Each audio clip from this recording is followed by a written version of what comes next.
आज की इस वीडियो में हम लोग अर्थशास्त्र के इंपॉर्टेंट क्वेश्चंस को देखने वाले हैं और यहाँ पर मैं आपको जितना क्वेश्चंस बताऊंगा, अगर आप इन क्वेश्चंस को कर लेते हैं तो इससे बाहर आपका एक भी क्वेश्चन नहीं जाएगा। और यहाँ पर मैं आपको केवल और केवल लॉन्ग क्वेश्चन ही बताऊंगा। अगर आप इस साल के अर्थशास्त्र के सिलेबस को देखेंगे तो आपको मात्र 3 ही चैप्टर पढ़ने हैं और वे कौन कौन से चैप्टर है आप यहाँ पर देख सकते हैं।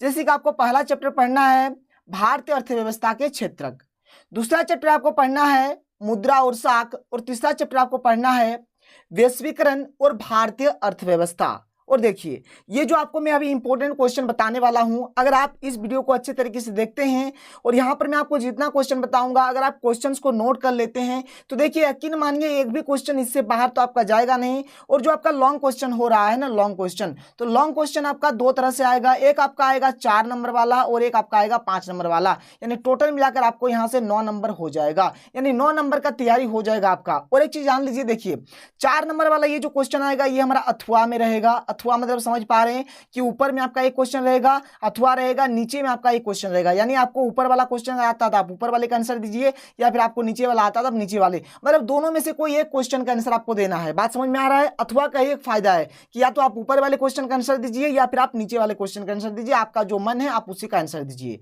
और ये जो 5 नंबर वाला ये जो क्वेश्चन आएगा ये भी हमारा अथवा में रहेगा, ये भी हमारा अथवा में रहेगा। मतलब यहाँ पर भी आपको 2 ऑप्शन है आपके पास, या तो आप ऊपर वाले क्वेश्चन का आंसर दीजिए या फिर आप नीचे वाले क्वेश्चन का आंसर दीजिए। मतलब जो कि बहुत ही अच्छा है। देखिए जब भी आपको ऑप्शन मिलेगा तब तो कोई दिक्कत नहीं है, अगर हम ऊपर वाले शक रहे हैं तो ऊपर वाले लिखेंगे, नीचे वाले शक रहे हैं तो नीचे वाले लिखेंगे, तो जैसा होगा आप उसी हिसाब से कर लीजिएगा, कोई दिक्कत नहीं है। तो यहाँ पर मैं आपको ये जो 3 चैप्टर है भारतीय अर्थव्यवस्था के क्षेत्रक, मुद्रा और साख और वैश्वीकरण और भारतीय अर्थव्यवस्था, ये जो 3 चैप्टर है एक एक करके मैं आपको चैप्टर वाइज बताऊंगा कि जो कौन कौन से चैप्टर से मतलब कौन कौन सा हमारा इंपॉर्टेंट क्वेश्चन बन रहा है। तो चलिए सबसे पहले हम लोग देखते हैं फर्स्ट चैप्टर, जिसका नाम है क्या कि भारतीय अर्थव्यवस्था के क्षेत्रक। यहाँ पर आपको कौन कौन से क्वेश्चंस कर लेने हैं और ऐसे मैंने ऑलरेडी पहले से ही आपको करा दिया है, कोई दिक्कत वाली बात नहीं है, मुझे दोबारा कराने का जरूरत नहीं है। आप प्लेलिस्ट में घुसिए, मिल जाएगा आपको, क्लियर है। जब मैं आपको बर्मा पढ़ा रहा था ना, बर्मा जो पीला वाला बर्मा नहीं आया था, पीला वाला बर्मा जब आया था तो पीला वाला जब मैं बर्मा पढ़ा रहा था उस टाइम मैंने हर एक चीज को बताया था आपको।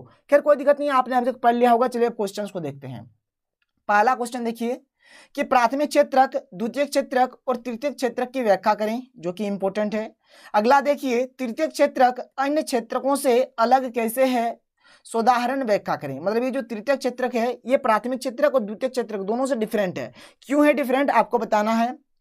प्रच्छन्न बेरोजगारी और खुली बेरोजगारी में अंतर स्पष्ट करें, जो कि एक बहुत ही इंपॉर्टेंट क्वेश्चन है, ठीक है। और कभी कभार ये जो प्रच्छन्न बेरोजगारी है ना, ये क्वेश्चन को थोड़ा मतलब अलग टाइप का पूछा जा सकता है। कैसे, तो प्रच्छन्न बेरोजगारी और मौसमी बेरोजगारी में क्या अंतर है। मतलब यहाँ पर ये जो खुली बेरोजगारी है इस जगह पर आपको मौसमी बेरोजगारी दिया जा सकता है, क्लियर है।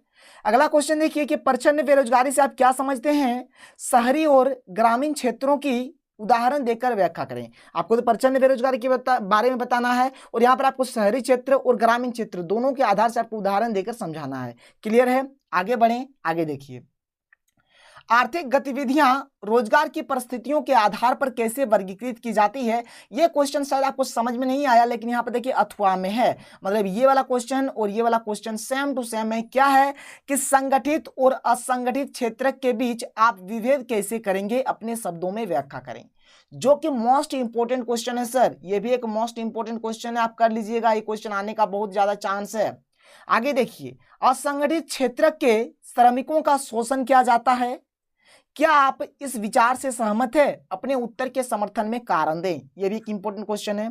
आगे देखिए राष्ट्रीय ग्रामीण रोजगार गारंटी अधिनियम यानी कि नरेगा, ठीक है, NREGA, नरेगा क्या है। आपको तो पहला बात बताना है कि नरेगा क्या है तथा इसके उद्देश्य क्या है। बात समझ में आया। नरेगा किसको बोलते हैं इस चीज के बारे में आपको बताना है, फिर ये नरेगा जो है इसका उद्देश्य क्या है इसके बारे में भी आपको बताना है। देखिए नरेगा को अभी फिलहाल हम लोग मनरेगा भी बोलते हैं, इस बात से आप कंफ्यूज नहीं होइएगा। मनरेगा आएगा तब भी आपको वही लिखना है, नरेगा आएगा तब भी आपको वही लिखना है। मतलब नरेगा का ही नाम अभी चेंज करके मनरेगा कर दिया गया है, क्लियर है, समझ में आ रहा है। तो ये सब के सब हमारी इंपॉर्टेंट क्वेश्चन है। और एक क्वेश्चन है यहाँ पर देख लीजिए कि भारत में तृतीय क्षेत्र के महत्व के कारण बताए, ठीक है। और ये जो क्वेश्चन है देखिए 3 प्रकार से पूछा जा सकता है, ऐसे पूछा जाएगा, ऐसे पूछा जाएगा और ऐसे पूछा जाएगा। तो तीनों का मतलब एक ही हुआ, ठीक है, कि भारत में तृतीय क्षेत्र तृतीयक क्षेत्र या फिर तृतीयक क्षेत्र जो बोले, तृतीयक क्षेत्र अधिक महत्वपूर्ण क्यों हो गया है, ऐसे भी पूछा जा सकता है। या फिर भारतीय अर्थव्यवस्था के विकास में तृतीयक, यहाँ पर कॉल लिखिएगा, ठीक है, तृतीयक क्षेत्र का कोई महत्वपूर्ण भूमिका निभा रहा है, स्पष्ट करें। बात समझ में आ रहा है? तो ये क्वेश्चन पूछा जा सकता है। चलिए आगे बढ़ते हैं और हम लोग नेक्स्ट चैप्टर को देखते हैं जिसका नाम है मुद्रा और साख। क्लियर है? जो कि इंपॉर्टेंट चैप्टर है सर। चलिए बात कर लेते हैं, देखिए क्या क्या क्वेश्चन है। तो पहला क्वेश्चन, ये जो क्वेश्चन है ये दो तरीके से पूछा जा सकता है, ऐसे भी और ऐसे भी। तो आपको जोन वाला अच्छा लगे, मतलब दोनों क्वेश्चन एक ही है, ठीक है, आपको आंसर बताना है।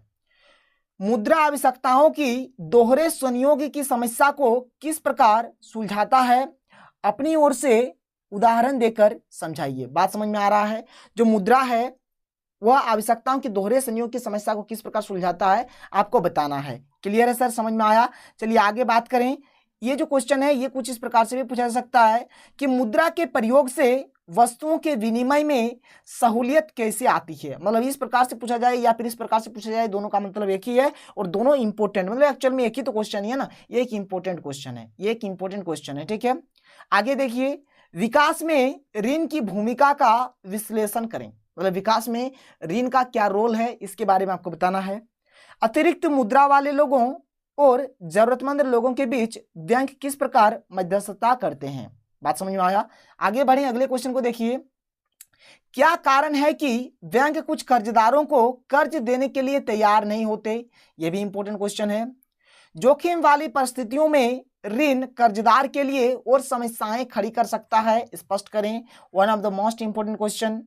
भारतीय रिजर्व बैंक अन्य बैंकों की गतिविधियों पर किस तरह नजर रखता है, यह जरूरी क्यों है। बहुत अच्छा क्वेश्चन है सर, बहुत अच्छा क्वेश्चन है। देखिए मुद्रा और साख में यहाँ पर जितने भी क्वेश्चन है ना, सब one of the most important question है, इसलिए आप एकदम अच्छे तरीके से बार बार रिविजन कीजिए। चलिए आगे बढ़ते हैं, अगला क्वेश्चन देखिए। ये क्वेश्चन दो तरीके से पूछा जा सकता है, एक तो ये तरीका हुआ, एक तो ये तरीका होगा। साख मतलब ऋण होता है, ठीक है। तो साख के प्रमुख स्रोतों का उल्लेख करें। ऋण के औपचारिक तथा अनौपचारिक स्रोतों में क्या अंतर है, ठीक है। यही क्वेश्चन कुछ इस प्रकार से पूछा जा सकता है कि ऋण के औपचारिक तथा अनौपचारिक स्रोतों में क्या अंतर है। देखिए ऐसे भी डायरेक्ट पूछा जा सकता है या फिर ऐसे पूछा जाएगा, तो दोनों का मतलब एक ही हुआ, ये नहीं कि ये अलग है ये अलग है, नहीं, दोनों एक ही है। समझ में आया? आगे बात करें तो आगे देखिए, हमें भारत में ऋण के औपचारिक स्रोतों को बढ़ाने की क्यों जरूरत है। देश की अर्थव्यवस्था में बैंकों की क्या भूमिका रहती है। ऋण के औपचारिक और अनौपचारिक स्रोतों में क्या अंतर है। देखिए अंतर के जगह पर कभी कभार आपको विभेद लिखा हुआ मिलेगा। क्या मिलेगा? विभेद। बात समझ में आया? तो इस प्रकार से क्वेश्चन पूछा जाएगा। तो ये था हमारा मुद्रा और साख का इंपॉर्टेंट क्वेश्चन। चलिए आगे बढ़ते हैं। जो अगला चैप्टर है क्या है कि वैश्वीकरण और भारतीय अर्थव्यवस्था। यहां से कौन कौन से क्वेश्चंस पूछे जाएंगे एक एक करके हम लोग डिस्कस करते हैं। समझ में आ रहा है? देखिए वैश्वीकरण को आप इस प्रकार से लिखिएगा, ठीक है, वैश्वीकरण ऐसे, ठीक है, ऐसे। बात समझ में आ रहा है? चलिए बात करें सर, एक एक करके देखते हैं। पहला क्वेश्चन क्या है। यह क्वेश्चन दो तरीके से पूछा जा सकता है, ऐसे पूछा जाए ऐसे पूछा जाए, दोनों का मतलब एक ही है।